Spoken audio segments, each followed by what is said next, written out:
live, so I'm going to go. So, what you believe about yourself will shape everything that you do. Leadership expert John Maxwell says you will never outperform your self image. You will only rise to the level of your self worth. And so today, Sarah joins us to talk about a teacher who would not let her believe that she was a failure, why labels we put on kids are doing more harm than good, and the professional boundary mistakes that are putting teachers and students at serious risk. So before we talk about what's going wrong in our schools, I want to start tonight and introduce you to Sarah. And Sarah, I want you to tell us about a teacher that changed everything for you. So take us back about 14 years when you were 14 years old. Who was this teacher, and what was it about her that made a difference that other teachers didn't make in your life? Hi, John. Thank you for allowing me to come on your show and talk about my experience. Um, I met my teacher when I was a freshman in high school. Her name was Madeline, and I met her at a time in my life when my parents were getting a divorce, and at that time, being an adolescent, Mm-hmm. and I was adjusting to a new school and dealing with my parents' divorce, there were so many problems on this plate, and I didn't know how to deal with them. Mm-hmm. And and I was an angry, scared, confused child. And I met Madeline, and she pretty much took me under her wing. When I met her, she had already been teaching for 23 years. So she was a very experienced teacher. She was old school. Right. She had she was a different type of teacher. She's like, this is how I want stuff. Right. I want it this way and that way. And when I met her, I was like, oh my, and I was, but at that time, I needed that structure. I needed Mm-hmm. that strong role model that was going to give me that tough love, Right. because I really didn't know how to deal with the issues in my life. And kids are very impressionable and vulnerable Mm-hmm. at that age, so I needed that. And at that time, when we when we established a relationship, she she pretty much talked to me about the importance of doing well in school, and I shared with her about how lonely and scared I was about what was going on in my life. It took Mm-hmm. time; it didn't happen overnight, but we started to form a relationship because I think she noticed that I wasn't interacting with the other students. I was kind of much a loner. I kind of kept to Mm-hmm. myself, so I think she initiated conversations with me. She would Mm-hmm. it started slow because I really wasn't much of a talker, but I feel like that's where the how the relationship started. Because I was afraid to approach her, so I think she approached me. So one of the things that you said is that she kind of gave you some tough love. Do you think that's missing in modern day education? Is Oh, the oh, tough love absolutely. approach? Because I feel like that kids will see if they can weasel their way out of a situation. They will, won't they? Yes, they will try to manipulate. Like I have to admit, Mm-hmm. I did too. I wasn't completely angelic. Okay, Mm-hmm. I'm not going to sit here and tell you that I didn't try to do stuff. I was a little I mischievous. did. I was definitely mischievous. We can talk about that if you want me to. Yes. Um, I can give you a couple good stories, a couple good of examples, but Mm-hmm. I'll give you. When my parents got divorced, felt like that I used that as an excuse Right. to not do my work. Because I was overwhelmed and stressed and tired, I couldn't focus at home. So then I wouldn't do my work, and I started cutting classes. And, that was an issue. So it's, built up over time. And so the other teachers would be like, "Oh, you can hand in your work later. It's okay. You can hand in that math homework next tomorrow or later in the week. Oh, it's okay. You can do that." So they were extremely lax with me.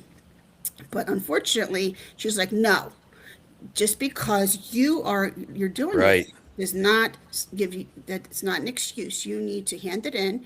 It doesn't matter." Mm-hmm. And when she was kind of like she kind of interrogated me. Okay, Sure. why isn't this done? So I kind of like, so she held me to that higher standard, and if I didn't meet that,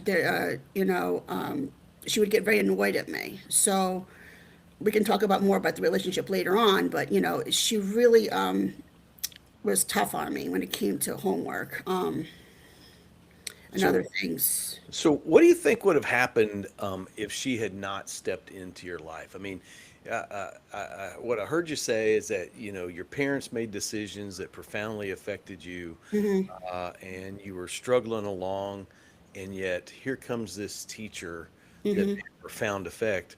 Well, what do you think would have happened had she not stepped into your life? Well, I had already started cutting classes. And by the time I got to my junior year, I wanted to drop out. So I met her when I was a freshman, because Mm-hmm. my parents were blithely unaware of how their drama was affecting me. So I Mm-hmm. probably would have started using drugs and alcohol Right. because I was in in a vulnerable position. I think that that's probably would have happened. I probably would have ended up dropping out. Right. But we used to have this, thing called 4 o'clock days. They weren't formal detentions, but she would keep me Yes. after to talk to me if, Mm-hmm. and she was also extremely confrontational. I mean, our relationship kind of turned into like a mother-daughter relationship where Mm-hmm.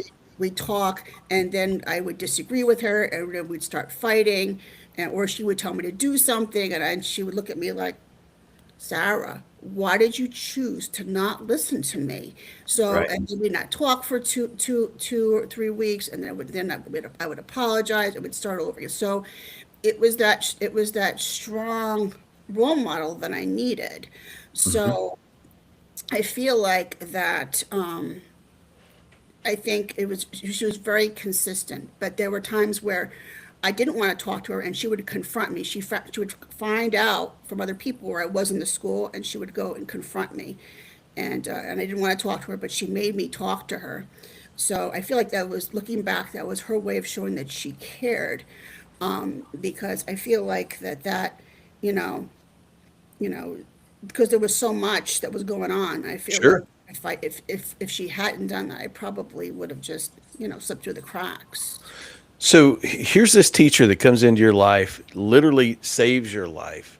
Yeah. How did you to relate once you were outside of school? Did the friendship continue? Well, after I graduated, I waited one full year.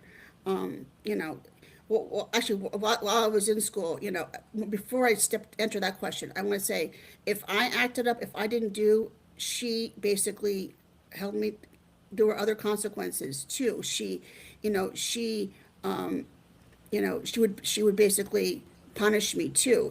I wouldn't be allowed to help her with. She would give me assigned duties, and Hmm. like help her with like grading papers, or cleaning her class, things like that. So those privileges would be taken away until I could show that I was Yeah. capable of doing that. So basically, that was that. Getting back to what you just asked me, I waited one full year before I wanted her to see me after I finished 1 year of college. Hmm. So I went back when I was a year older, and at that time, she gave me a huge hug, and we exchanged our addresses and phone numbers, and then we started talking on the phone, and that was right before email. But we started, we started to develop a more of an adult relationship, and so our relationship, the dynamic of the relationship changed Uh-huh. at that point, Sure and that did. went on for many, many, many years. Absolutely. So I'm reminded of a quote from Krista McCullough.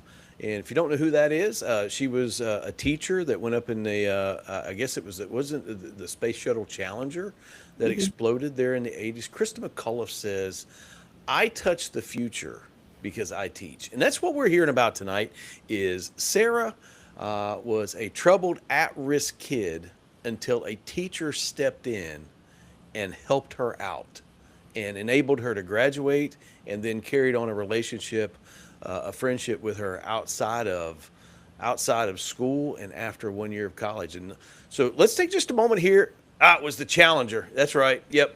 All right, let's take a few minutes here. Let's shout out to everybody. Want to appreciate everybody coming out. Got a few things right here. Adam, good to see you, man. Being a professor today is horrible. No administrative support. Students falsely complain with impunity. They absolutely do. Even in school, that's where they, or even in public school, that's where they learn it. I think I got to put that back up because I lost it. So they complain without impunity. Parents think that their kids could do no wrong or poorly parent them. I can't I can't echo that enough because if there's anything that we run into, and I was listening just before we got on the podcast that teachers go to hand out work today. They come by with a worksheet or they assign something on a Chromebook, and the very first thing kids will do, what do they say? I'm not going to do that. And whenever you try to hold them accountable, their parents will step in the way. So, Sarah, you ever run into that where you work, where students complain a lot and the parents don't do a very good job, or is that just over here in Florida? Oh no, oh no, it's up in my area too. They Yeah, complain about the stupidest things. I mean, and it's like it's absolutely. absolutely absurd and ridiculous, and it's just I just Yep. cannot believe, and I Yeah. just I sit there, I just shake my head, and it's Yep. just like, Yep. what's going to happen when these kids go out into the real world? It's going to eat them up alive. Yep. I'm Yeah. telling you. You're right. Well, I read an article the other day that talks about how this group of kids that's coming out of school they can't hold jobs. Hey Todd, good to see you, man. Todd's a big public school teacher supporter. Appreciate him jumping in. He's in on about every one of our lives. He's up on all my videos, so I appreciate it. He says, "Are there bad teachers? Unfortunately, yes, but the majority are good teachers." You're 100% right and appreciate your support, Todd. Let's see. What does Adam have to say? Adam says there are amazing teachers, but the problem with many public high schools is that they lower the standards and inflate grades, producing graduates ill-equipped for college. Adam, you're dead on it. You're dead on it, and that's one of the issues that we talked about. I don't know. It's probably been about a month ago. Is that we have this whole 50% grading policy where students can't get less than a 50 even if they don't turn in their work, and there's grade inflation to try to keep graduation rates up because nobody wants to answer to all that. So you're 100% right, and because you're teaching in college, you see the product of what comes out of public school, and it's not ready. I don't know what the number is. I can't remember what it was. Somebody told me maybe the number was as high as 80% have to go through remedial math and remedial English. So maybe if you know that, you can tell us. So do you see that, Sarah? Does that happen at your school? Are there grade inflation and Hmm. low Yes. standards? So what does that Yeah. look like? It just seems as though that the parents will, kids will do practically nothing, and the parents will question that. Will say, okay, well, what does this mean? Why didn't they get this grade? Well, because they didn't do anything. So, Yep. and it gets into this back and forth thing, and Yep. but they're not paying attention to what their child is doing. Right. So, and it turns in, and it just doesn't stop, and then but I tell the parent, this is what's, and I I keep a record, so I'm able to show them, but Sure. they throw this temper tantrum, and it just, so Sure. sometimes in the end I have to go along with what they say, because I can only do what I can do. But Sure. I think it's ridiculous that, Absolutely. It is ridiculous. Sarah, you're 100% right. Adam says so. So there you go. All right. Perhaps the biggest problem is that college students do not learn how to regulate their emotions and cope with adversity. Golly, man, gosh, Adam, where have you been? That is 100% right. If there is a problem that we have in public education today, it is the fact that kids cannot regulate themselves. They are so dysregulated they can't even cope with being somebody that doesn't like them or somebody that doesn't talk to them or somebody that says something that's not kind to them. And it's not that I suggest that we should be unkind to people, but we have to be able to cope with that. I These want to, kids can't yeah. cope with it. Sarah, go ahead. I was just going to say that when I was a senior in high school, Madeline took me aside, and we had a conversation about freshman English because everybody has to take English, Comp 101. It's a requirement for your degree program. So when I was like, I think I was still 17 at the time. So Mhm. she took me aside and explained to me, she explained to me there was a difference between high school writing and college writing. There's a big Mhm. transition. Yep. And as like when I went from the middle school to the high school. So she wanted to prep me before I got there. And she also recommended I take like a remedial course in the summer, not so that I wouldn't forget what she taught me. Mhm. But she gave me a topic to write about, and then once a week we would discuss it. But I remember when wrote my first paper with her, and she strongly cautioned me and said, "Sarah, just so you're Mhm. aware, I'm going to grade you at a college level. This isn't going to be a Right. high school." And I'm like, I really didn't pay attention to that. And I thought it was a work of art. I thought it was wonderful. I was so proud of it. And she took it from me, and she always carried a red pen with her. She was obsessed with red pens, Yes. and she always had it on her. And she looked at me and she goes, "Just remember what I told you." She took it out, and within 2 minutes, she took it, she tore my paper apart, and I was reduced to tears, and I was bawling. And I look at that, and I remember that now, and I laugh at that hysterically. I'm like, oh my God, and she looked at me, and she looked at me like, "I told you so," and Yeah. oh gosh. Well, for the record, today in 2026, if you reduce a kid to tears, you're probably going to lose your job today. So Oh, Adam says he recently discovered the channel. It's excellent. You're doing a great job, man. I appreciate it. For those of you that just joined in, a couple things. Number one, tell us your grade level, your content area in your state, because I absolutely love to know who it is we're reaching, who we're talking to, and what everybody does in the world. Absolutely love that. But on top of that, if you're just jumping in, this is Sarah, and she was an at risk kid who was mentored by one of her teachers and helped her become the person that she is today. So we're talking about, the power of teachers and how mentorship helps. We're also going to talk a little bit about labels here in just a minute, and we're going to get to that. But before we do, just wanted to share a few things for you. Again, if you're just jumping in, all of our free resources, you can get those right down here somewhere if I can find them. You can get all of our free resources right here. They're free. They're 100% free. They're always free. They're specifically for teachers. All kinds of stuff that you can get down there. Two of the greatest guides that people like to get is our Reclaim Your Limits guide. It's a guide on how to set your boundaries professionally, personally, and relationally, which is going to be really important as what we're going to talk about here in a minute. And also our Teach Without Burnout guide that takes you through my proprietary 5R frame to deal with burnout. And I don't know a single teacher one that doesn't deal with burnout. Also, if you choose, you can book a discovery call with me. I love to coach teachers. I love to help teachers. You can get it right there at the link, or it's down in the description box. All the other stuff is down in the description box too. And before I forget, and I got to do this because I forget it all the time, we are we are in a good place as Teacher Talk. We're well established, but I got to tell you, it costs a fortune to keep Teacher Talk running. And so there's several ways that you can support us, but the best way that you can support us tonight is in two ways. Number one, you can send us super chats, which help our channel out. Whatever YouTube pays for them or charges for them, we appreciate that. Or you can become a channel member, and channel membership is what we're really focusing on right now because we want to grow our membership. Well, we need to get to 10. We're on the way to 10. We just started with that. We need to get to 10 because that's when we're going to start doing our live workshops that are member only. You get the behind the scenes stuff, you get all the extra stuff. So I want to encourage you to jump in on that and help us out. If we've encouraged you in any way, please consider joining our YouTube channel and stay up with what we're doing right there. Let's see. Todd says this. He says I do not worry about AI because they could unfortunately take teachers' job. Oh, you do worry about it. Okay. That's a popular opinion.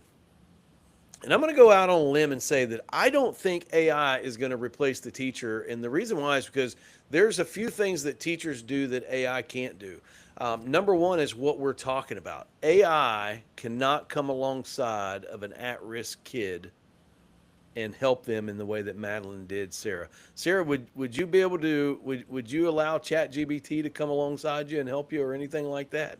Not really, no, No. no. I think It it's takes weird. a It's because they can't understand human emotions. there It's you not go. natural. It can't, it can't reassure you. It can't really That's ask right. you questions. It can't understand you. So I think the answer would be no. I think you're right. So here's the thing. Can AI transfer knowledge and information? The answer to that is absolutely. But what the AI can't do is it cannot make human connection. And education requires the warmth, empathy, and understanding of a teacher. And without it, they may transfer some knowledge, but learning probably would not happen. Let's see what Adam has to say. Adam says, I was a law school and university professor for 14 years. I left to start my own firm because teaching college students was affecting my health. I understand because you're getting the students out of our schools over at your school, and they've already affected my health. Sarah, do they affect your the student behavior bother you? How does it affect you? I mean, I go home and I'm just exhausted. Yes. I'm just emotionally drained. I get Yes. headaches, and I'm just Yes. like, I just like, oh man, I gotta go back and do it again. Oh, Yeah. jeez. 100%. So I just find ways of coping and just trying to. I know this is kind of like a buzz term right now, self care. Yeah. Well, I try to do things like yesterday I went hiking. I love hiking. So I try to find things to try to, distract myself or try to Sure. take my mind off what I'm actually, doing. So, So now that you mentioned it, down in the description box, I mean, you can get the link down there, or you can get the QR code right here. One of our resources, and it's going to sound a little bit silly to a lot of people, is the 5 minute reset. Go down there and grab that thing because the power of 5 minutes is unbelievable. Just being able to take 5 minutes, even 3 minutes, 3 or 4 times during the day and clear your mind, move your body a little bit. It does wonders for you because what happens is for teachers is that we get caught in the fight or flight mode and we simply can't get out of it. But one of the things that we do is that whenever we take a break and we do some breathing exercises and we move around and things of that nature, it sends signals to our brain that, hey, we're not in trouble, that we're not, that there's not a real issue right here and that we're going to be okay. So if you like that kind of stuff, jump down there and grab it. Hey, Sarah, Todd says that you are right there. Exactly right. The feelings and the experiences of teachers are 100% universal, and I'm absolutely committed to that. Now, Sarah, the story that you just told is a perfect picture of what a teacher can do when they get it right. But you are seeing some very different things happening in school today, yes, and it starts with the word label. And so, kind of just hang with us right here. Don't run off on us because this may change the way that you see students. Have you ever had a student label themselves because of what somebody else said? absolutely. And I'm going to elaborate on that right now. There's a girl. She's in the fifth grade now. I worked with her last year a little bit as a fourth grader, and Mm-hmm. she's completely different now because, and this year, she told me we were having a conversation. She goes, "You know what, Sarah? I have ADD. I have ADD, ADHD." I'm like, "Really? Tell me more about that." She goes, "My dad said that I have that." And I looked at her. I said, "You know what?" I redirected her and said, "You're just fine the way you are and everything." She goes, "No, my daddy said that." She started really getting upset with me. Mm-hmm. And I said, "Oh, you know, I just said, I just changed the subject because last year this wasn't a thing with her. This does not come up in Right. conversation. She didn't even know what that was. But for some reason, her dad gave her that, told her that she had that. And recently, she made a presentation with the school social worker, Mm-hmm. and she put that. And when the social worker asked her to describe herself, she goes, "My name is blank, and I have ADD, ADHD." And I'm like, I was not happy with that because I feel like she's making that part of her identity, And I think long term, that's going to affect her self esteem and her self worth. And I feel that's very unhealthy. Now, in order to be diagnosed with ADD, ADHD, and all these other medical problems, medical issues, you have to be diagnosed, have a formal, a battery of tests Hmm. ordered by a psychiatrist or even a pediatrician. I think a psychiatrist would be a better option. But I feel like just for her dad to say that is so wrong. So it's very interesting because I get to deal with kids every day, all day. I mean, like all day, 560 of them or 540 of them, however many we have. I'm the only dean of students at my school, so I deal with kids until they run out my ears. And one of the things that happens a lot is a kid will get in trouble, they'll get sent out of class or something like that, and they'll come up and I'll start talking to them and ask them questions. And almost without fail, they'll look at me and say, "Well, I have ADHD."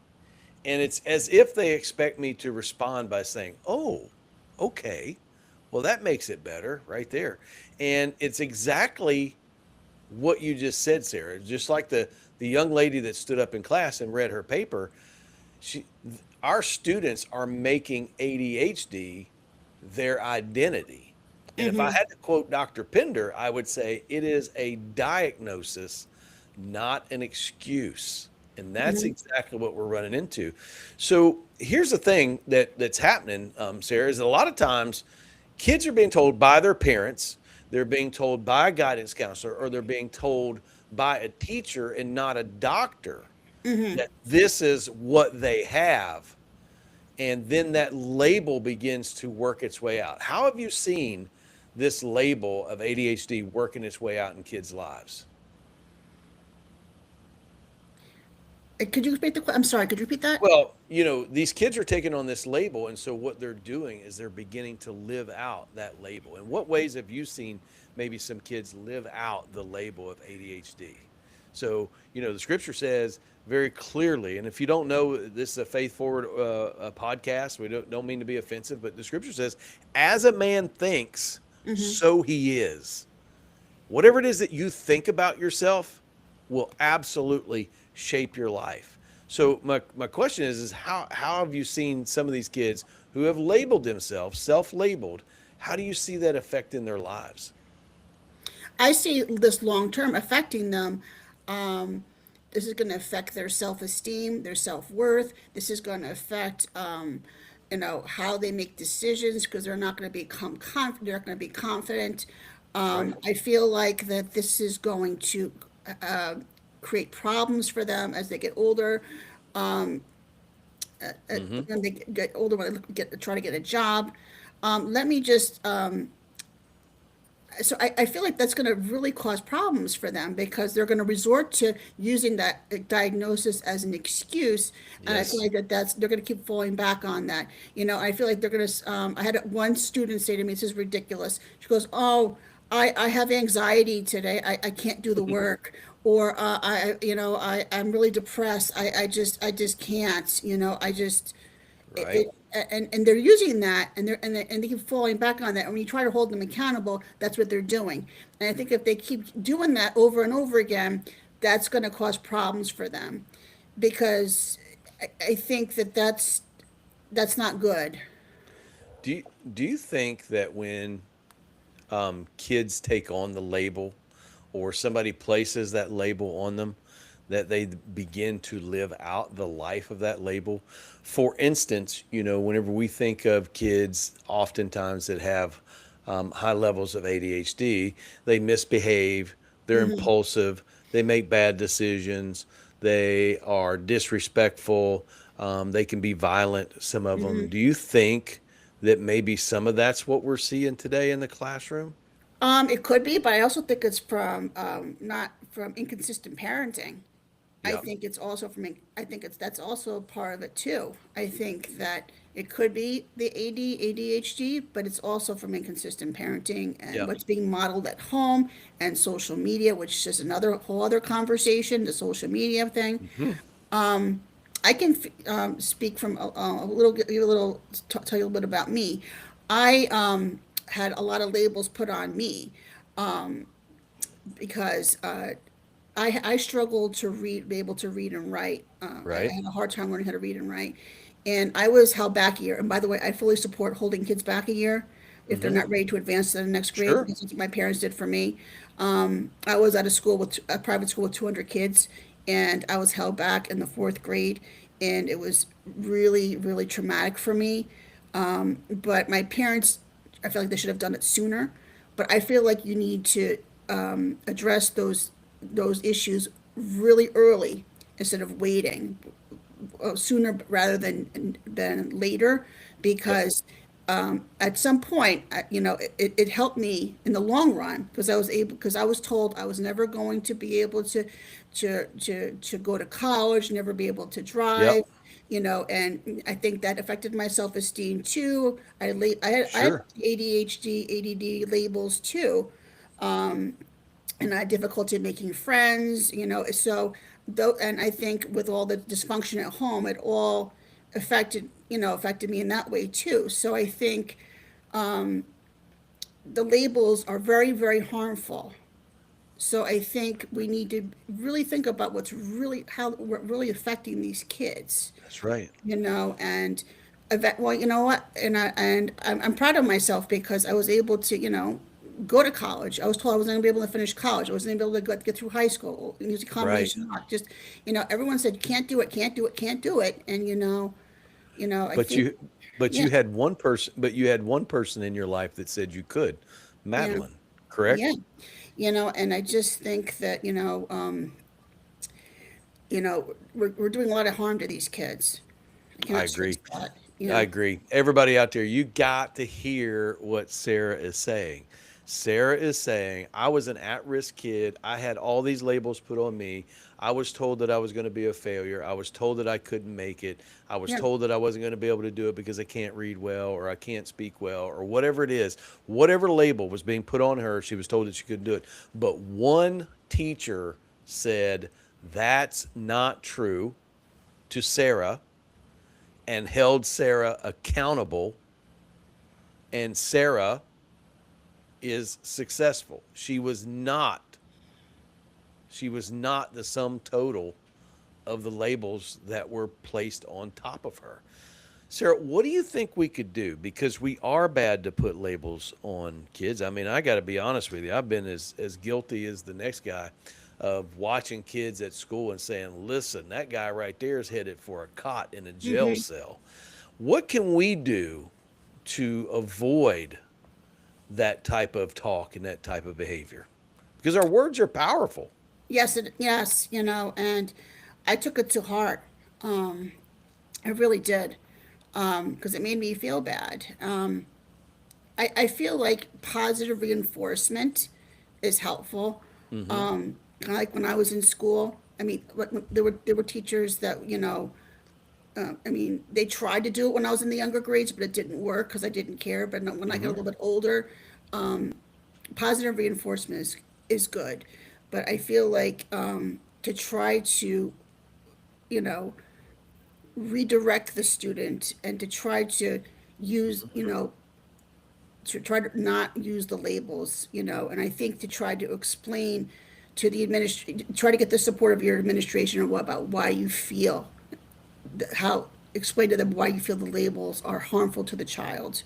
And I know that's probably, that's probably a slippery slope. I think, Mm-hmm. discussing that with the administration is Sure. probably not a good, but I feel like that, engaging with the child and trying to help the child to understand, how much potential they have, and just do everything you can to try to make the child, to build their self-esteem and self-worth, and look for opportunities to help them and engage with them.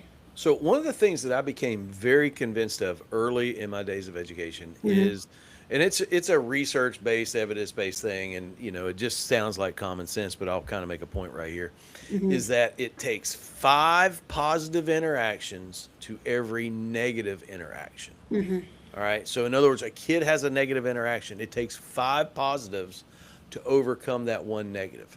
That's just how difficult it is. Now, I want everybody out there to just kind of think about, your day, right? And think about a kid. It's not uncommon for us to have a kid. They come in, they slam their stuff down, They're mad. They say some stuff that they shouldn't say. They're completely dysregulated because they had a terrible negative interaction at home or on the way to school or on the bus driver this, or somebody said that. They've had a negative interaction. They cannot get themselves regulated, right? And you know, a lot of times our first response is man, you need to sit down and hush your mouth and this and that and the other. Think about how that could be changed by having a positive interaction, and then think about yourself. It doesn't take much for me to get out of order. All right, I got to have three things whenever I leave the house. I have to have my keys at school. I have to have my wallet, and I have to have large amounts of coffee. I don't know how many times I've left my keys at home. And it's on a great big old lanyard. It's not like you could miss it, right? And that's the whole reason. I leave my keys at home, drive all the way to work, which is 35 minutes, only to get there and find out I didn't bring my keys. Do you think I'm dysregulated by that time? I'm Absolutely. 100% Yes, dysregulated. And absolutely. Yes. it takes 3/4 of the day for me to get over that, and I'm a grown man. So how much harder can it be for a kid? Kids need positive interactions. They need positive people in their life, like Sarah had with Madeline. I I tell you what, this is a great story, and I 100% appreciate you coming on and to tell us that. So let's see what everybody has to say down here in the chat. See, Todd, the chat's kind of slow, so hopefully folks will jump in here. That's crazy how kids label themselves, and it's sad. It is, and I think Sarah, correct me if I'm wrong, but the labels really come from voices outside themselves. Somebody told them that's who they Hmm. are. Don't you Yes. think? Yeah, So like this one boy, another boy, he's also in the fifth grade. He said, he came in, he's like, you know what? I have oppositional defiant disorder. And I said, okay. And he just, out of the blue, I'm like, tell me where you heard that. And he goes, oh, my cousin told me that. I'm like, okay. Well, and you know, it just, and he just walks around saying, I have oppositional defiant disorder. And I'm like, okay. well, he believes that's who he is. You know, the scripture says that the power of life and death is in the tongue. Yeah, And the whole point there is that our words have the ability to shape outcomes, yeah. right? If you think something about yourself enough before long, that is the way that you will go and walk. It's kind of like the old phrase, if you believe you can, you can. If you believe you can't, then you can't. It's absolutely true. And that's exactly what is happening to students today. Somebody, somewhere, is saying, this is what you have. And it is internalized as this is who I am. And they're living up to it. Listen to what Adam says right here. Let's see what he says. He says, we should tell them that their choices, not their circumstances, determine their destiny. That's a conversation I have with students all the time, is that your life is the sum total. All right. Whenever you get down the road 2 or 3 years from now, it'll be the sum total of micro decisions that you make every single day. So how can we get kids to understand that, Sarah? I like to comment what that person just said. I mean, I when I wanted to drop out in my junior year, because when I went to the guidance office, they had absolutely no problem handing me the dropout papers, because you would think that they wanted to help me with all my struggles and everything, but not everyone sees it that way. I think when you see a child that's struggling, you would want to step in, but Sure. they just said, okay, here's the paper, whatever. And Madeline saw it in my possession. I guess I had it I was holding on to it. It was on with my stack of books that I was carrying. She goes, Right. well, tell me why you have that. I said, well, I want to drop out. So that was one of those 4 o'clock days, where she goes, and we had a very lengthy conversation Mm-hmm. about why it was important for me to stay in school, and how my choices would be limited if I did not stay in school, and a kid at 17 is not going to understand at 27 that they're not going to be able to pay their rent or their mortgage or That's their right. bills or understand all this stuff. It doesn't matter. My parents told me, explained to me how important it was to get an education. And you could do that and turn blue in the face. The kids do not have that frame of reference. They do not understand the importance of an education. That's right. And right after I had this conversation with her, like that summer, I started working. And I remember was working part-time, and I remember I picked up some extra shifts, and I was so tired, and I went home and I slept like a log. And then I got my paycheck with all the deductions. I looked at it and I'm like, that's all? Are you kidding me? And that's when that light bulb went off over my head. And I remember what Madeline told me. And I asked myself, could I support myself on this check, even if it was full time? And the answer was no. That's right. I remember I was working at a restaurant near my home, and I'm like, and That's right. that's when I worked how to work smarter, work differently, apply myself, and that's why I figured it out, and that's when things changed for me. So there she was on the way out the door. And again, a single teacher stepped in to make a difference. That is the power of a teacher. Let's see what Adam has to say right here. It says mental toughness is essential to succeeding. When you coddle kids and protect them from accountability, you're setting them up for failure in life. Adam is 100% right, and that is a lot of what's happening in education. And I probably get in trouble with this with some people, but I go back to IDEA and ESE law and how in 504 and how those kids are protected in many instances from the consequences of their actions. You simply cannot for 13 years fail to allow children to receive the natural consequences for the behavior, and then think that once they walk out the door that they understand that they're going to go to a job and that they're going to behave differently, because they're just simply not. And that's exactly what we're seeing with this generation of kids that are going to college and that are going to work and can't keep down a job. So just real quick, all of our free resources are right there at the QR code, or you can get them down in the description box. I want you to jump down there and get them. They're free. They're 100% free, and they're always free. And we 100% want you to have them. That's important to me, is that you go away tonight not just listening to two people talk, but that you have a resource in your hand that can help you. So we want you to do that. Also, one of the ways that you can support Teacher Talk, and we're working really, really hard on this, is that we're trying to build our YouTube channel membership. We just became eligible for that I don't know, it's been 6 or 8 weeks ago. And we want to get that to 10 members over the next couple of weeks. So I think it's like $3.99. It's like really cheap, and that gets you inside stuff, members only stuff. But the biggest thing that's going to be coming out of that, in particular in the summer, is whenever I work through my summer workshops with teachers, it'll be members only stuff. So if you jump in there and we can get that to 10, and we have us a good group, we want to do that. Also, one of our resources, and I don't know if I have the QR to it or not. I do not have the QR, but it's called The Power of Enough.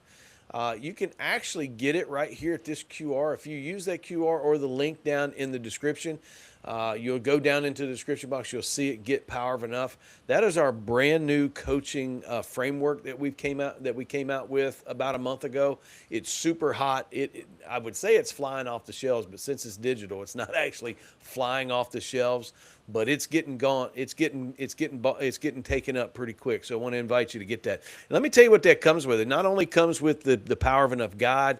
There's 7 coaching videos on the inside of it, and it comes with It comes with my slides. It comes with our infographic that we put together for the Power of Enough. But most importantly, it comes with 30-day devotional sent directly to your inbox every single day, specifically for you, because the goal is to help you stay strong and keep teaching. So we got Sarah here again, an at-risk student who wanted to drop out, who was labeled as a failure and all kinds of other things, and yet a teacher stepped in to help her and made her and helped turn her into the person that she is today. Now, Sarah, here's my question. All right. Labels are dangerous when they come from the wrong place, no doubt about it. But there's another kind of danger in our schools that nobody wants to say out loud. And, I don't want to go too far into it if we don't have to, but what is the danger in a teacher that wants to help a student and sometimes the boundaries get blurred? Can you tell us about that?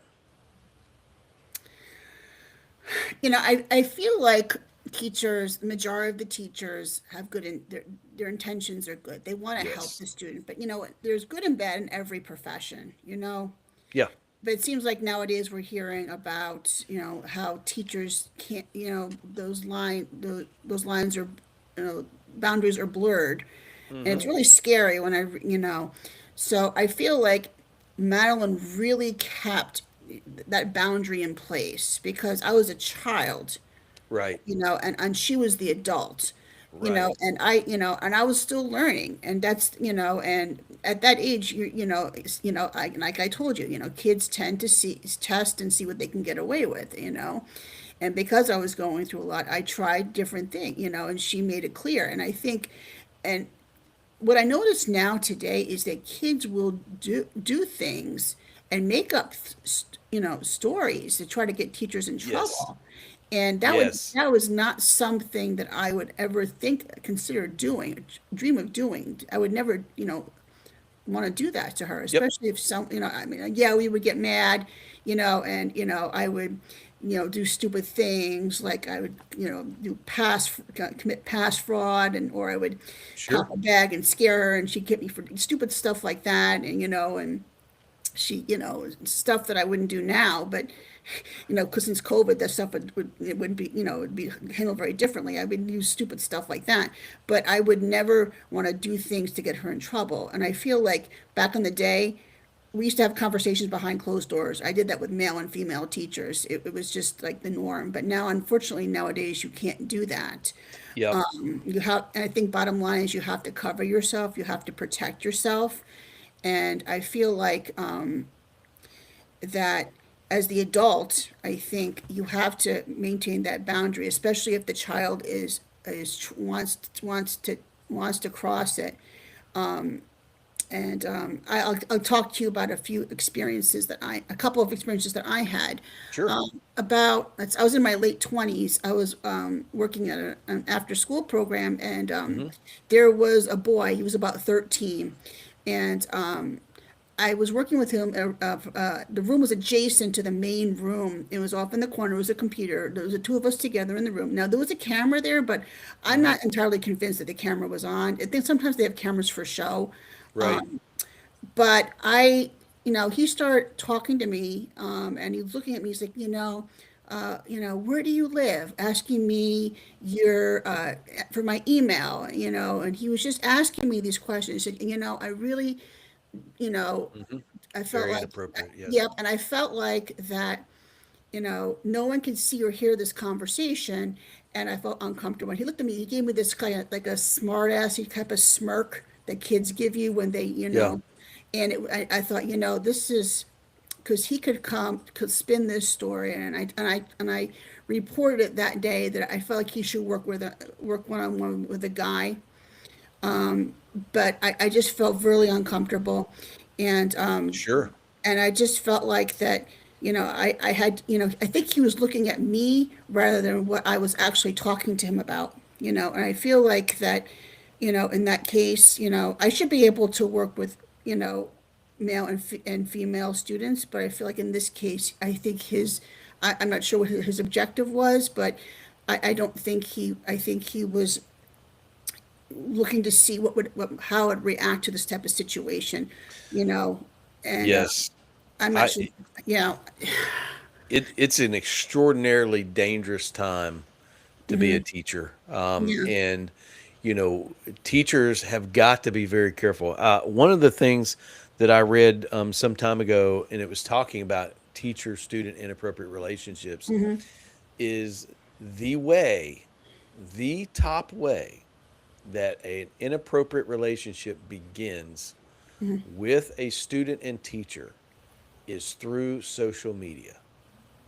If you are a teacher and you are friends with or have personal phone numbers of, or you interact with on social media with students or text message in any way, you should stop that today. That is a boundary that you simply cannot cross. Every single instance of inappropriate relationship in the modern era begins on social media. And so I looked up a quick stat while we were talking, and I know that this number is low because I actually follow this quite regularly. But there was at least 165 cases of teachers who were arrested in 2025 for inappropriate relationships. That number is extraordinarily low. I know that that number is in the thousands, but we're not able to bring that out right now. So, Sarah, let me ask you a question. If there was one rule, one boundary rule that you would tell every teacher to put in place starting tomorrow, what would it be? I feel like that they need to, when they get the sense that the student is trying to cross the boundary, that they need to nip it in the bud immediately. Like, I'll give you another example with a student. She made concocted this story about me when she left the school that I was going to give her all of my contact information, and I gotta tell you that was totally false. So I explained to her that that was not going to happen. Well, Yep. she was upset because I asked her to do something and she wasn't having it. So she concocted this story. But I think you need to set, you know, I mean, when I was with Madeline, I said, when I was in school, I didn't know any better. I thought that, if I spoke to her in school, I could talk to her outside of school. And she's Sure. like, no, you need to, we have to keep this in school. But I didn't know any better. But, and it was a different time, of course. But I think now there was Hmm. some secrecy back then, because there was no social media. Thank Right. God. I don't know what I would have done if there was social media. I don't know if I would have survived. But I think that, you know, I think the teachers, I would. yeah, I think the teachers need to, when they notice that something's a little off or the kids, they need Yes. to address it, not let little things slide Yes. immediately. I think that's so important. They need to have a conversation with another, someone from the administration, Hmm. with the child, so that Yep. they understand that this is not something that can happen. Yep. I can tell you that I have some pretty strict personal boundaries. For those of you that don't know out there, I mean, I was in ministry. I was in pastoral ministry for 20 plus years. I've been in education for almost 20 years, and have never had, thankfully, have never had like a complaint made against me. And here's the reason why: is because there's just certain things that I don't do. All right. As it relates to school, I never, ever allow students into my personal vehicle, ever. Number two, I'm never alone with students, male or female. All right. I was a varsity softball coach for many, many years. And whenever we would come back from an away game, the field where we were coming back to had literally no lights out there. And I absolutely would not allow myself to be there alone with a kid. It did happen from time to time, and I'll tell you what I did. I got in my car, I locked the doors, and I left that kid standing outside. And it wouldn't have mattered to me how cold it was or how much it was raining. There's no way, no way I would get in that vehicle by myself with a female student.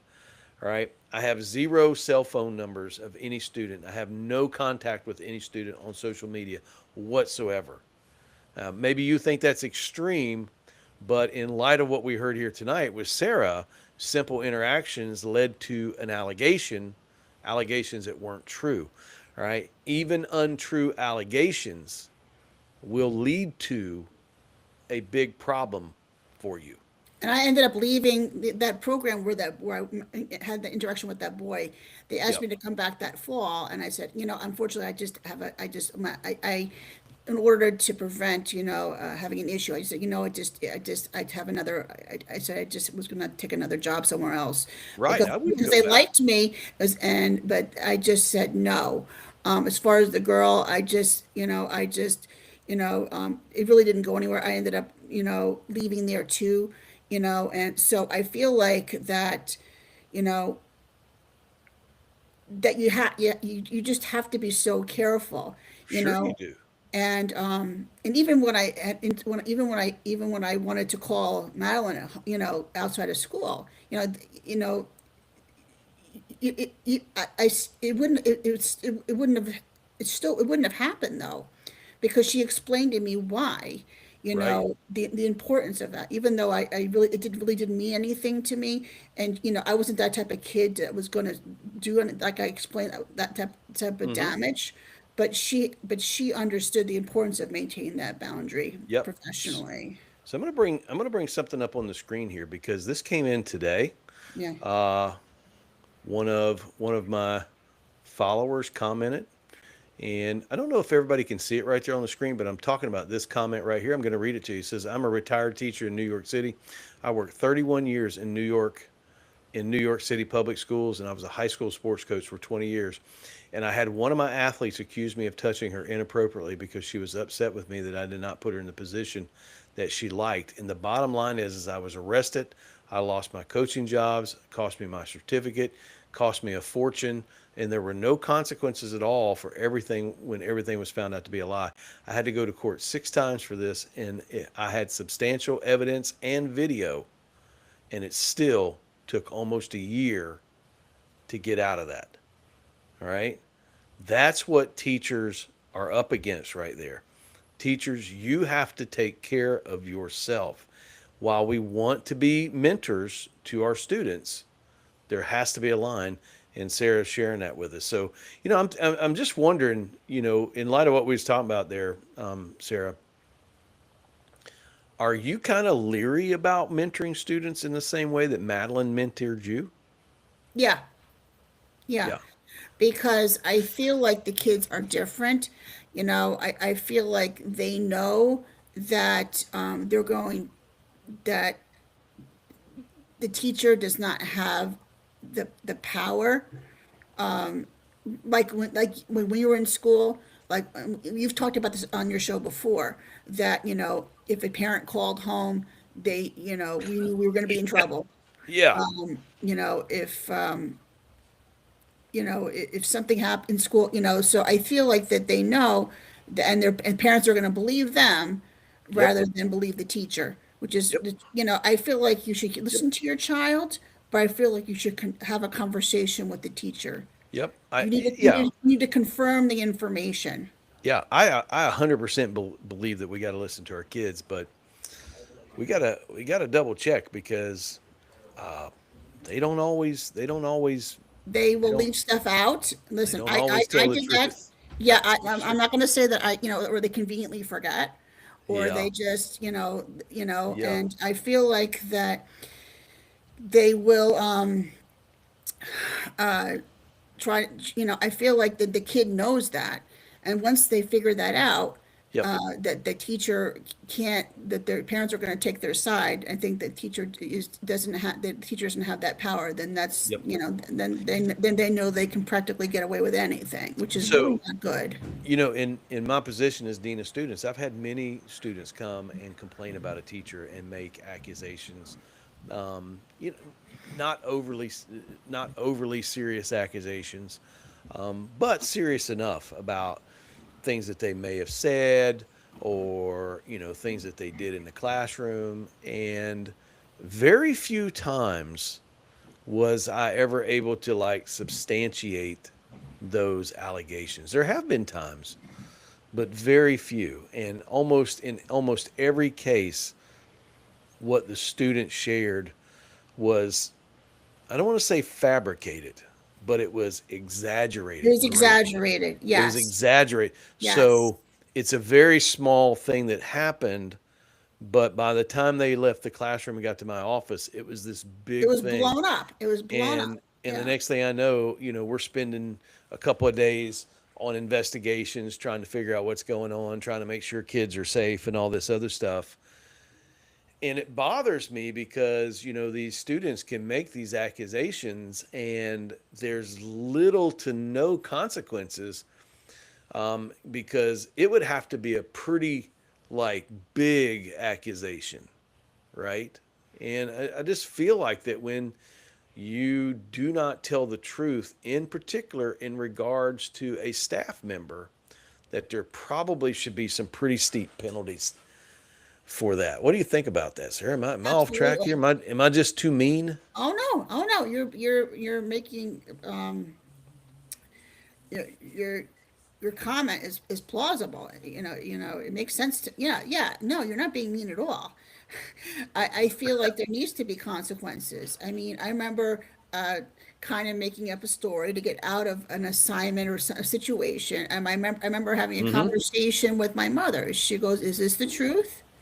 Are you telling me the truth? This is the story. You're sticking to it, right?" My mother is from Brooklyn, Long Island. She's very old. She doesn't put up with too much. Mm-hmm. She says, "Are you? This is the story. You're sticking to it, right?" I'm like, "Yeah." She goes, "Okay. I'm gonna call your teacher, and your story needs to match what this teacher says. Because if it doesn't, we're Mm-hmm. gonna have a problem, okay?" And you know, and Did your story match? nope, nope, nope, nope. It did not match. No, that's yeah, and I got, I was not able to, I wasn't able to go out. I was punished. I'm going to say it. And I look back on that now. I think parents need to understand that what they need to do is realize what they're doing. Is this going to make the kid upset now? And and if this is going to make them uncomfortable now, or is this going to help them later, make them tougher Yeah. and stronger later? Yep. And I think it taught me a lesson that, you need to stick to your story, and That's you need right. to, and my brother was very mad at me.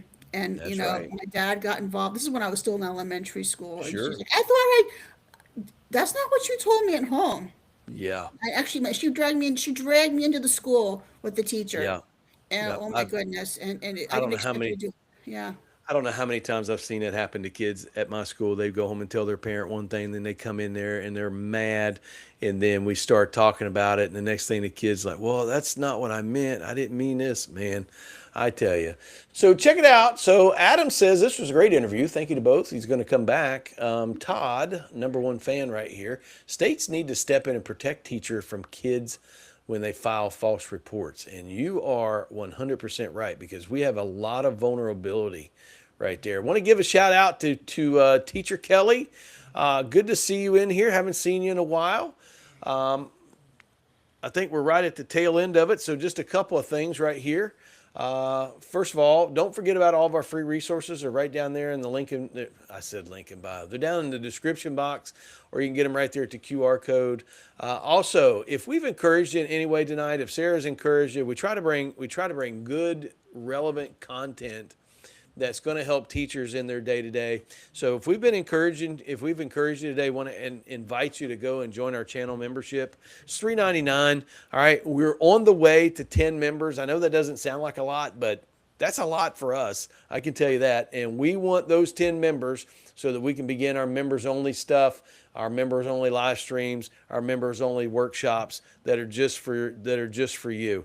All right. So if you like that, jump down in the description box, or I think it's right there on your phone. You can hit join, and you'll be in. Also, if you need some help or just need an ear, book a discovery call with us at the QR or down in the description box. Either way, Sarah, you're like talking to every teacher in America right now, right? Every teacher in America. Yes. Because after this is over, this thing goes out, right? It continues to go. It doesn't end right here. What words of encouragement would you give teachers right now? What would you say?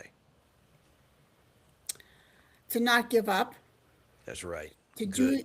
do your best every day. I had a teacher tell me that, you need to wake up and know that Madeline told me, I'm one. She taught for 30 years. She had between 4,500 and 5,000 students in her 30 years of Golly. an English teacher, you know.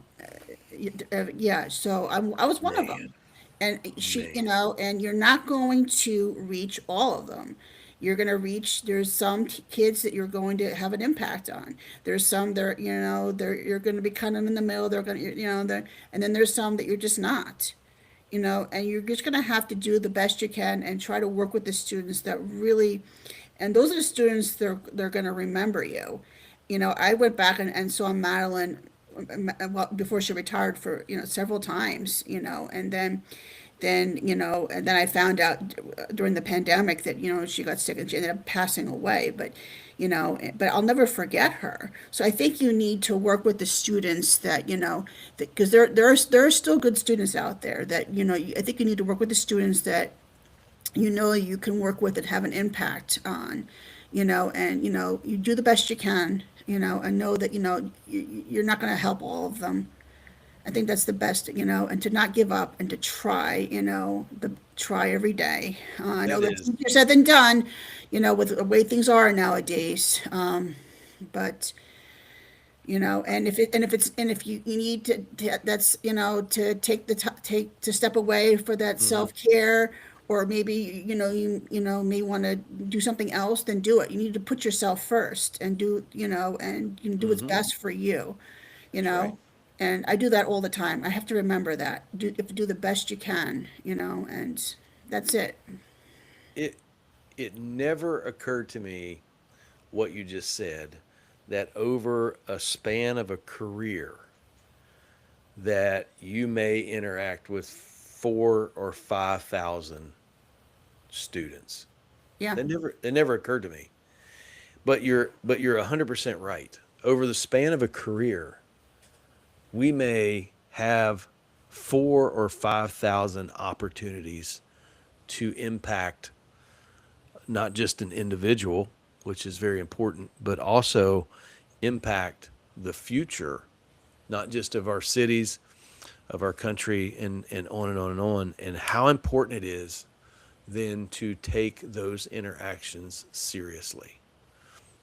5 positives to one negative. Stop putting these labels on kids, right? I know that we talk about person first language all the time, but literally you're doing the same thing. Is you're still applying the label, right? And maybe we should slow down a little bit and consider our interactions at work and just how much of a profound impact we can actually make.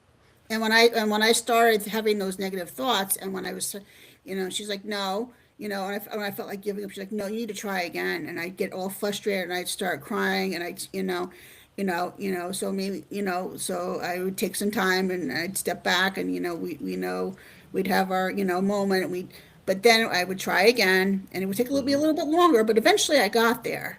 I think you need your kids, eventually I got where I needed to go. Hmm. I was told I wouldn't be able to finish college. I did it. So, at some point I caught up with my reading and math, and I was able to, I can understand and understand Yeah. college material. So, Yeah.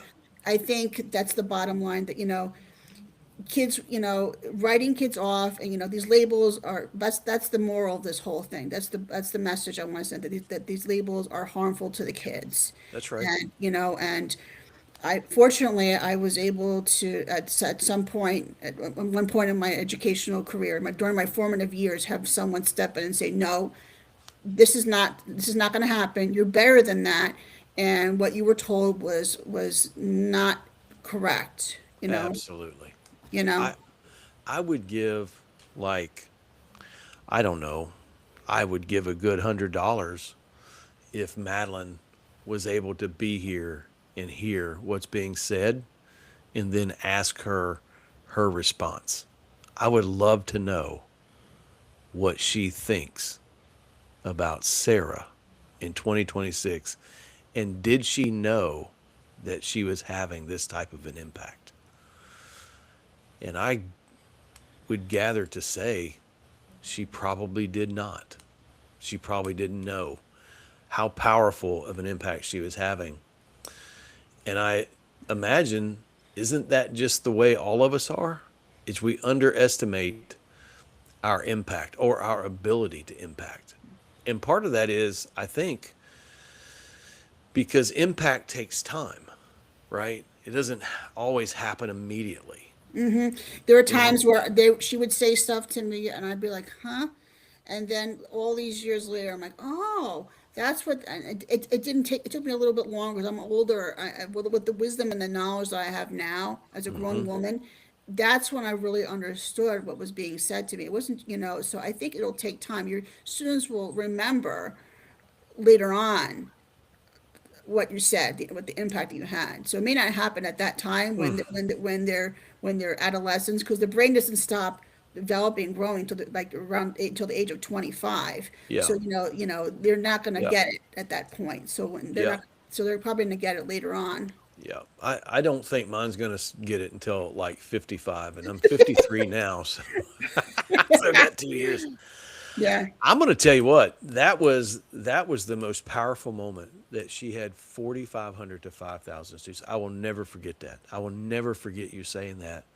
And I will never, ever, ever underestimate my opportunity and ability to impact students.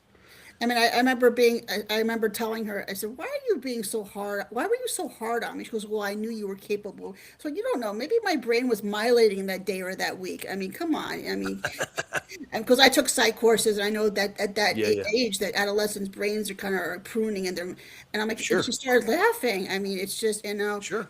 and she was still mad at me for things that I did and said. I'm like, okay, let's address this. Let's put this on the table. Let's this. So I think we worked out our issues, but I think you know in the end, I think she really helped me.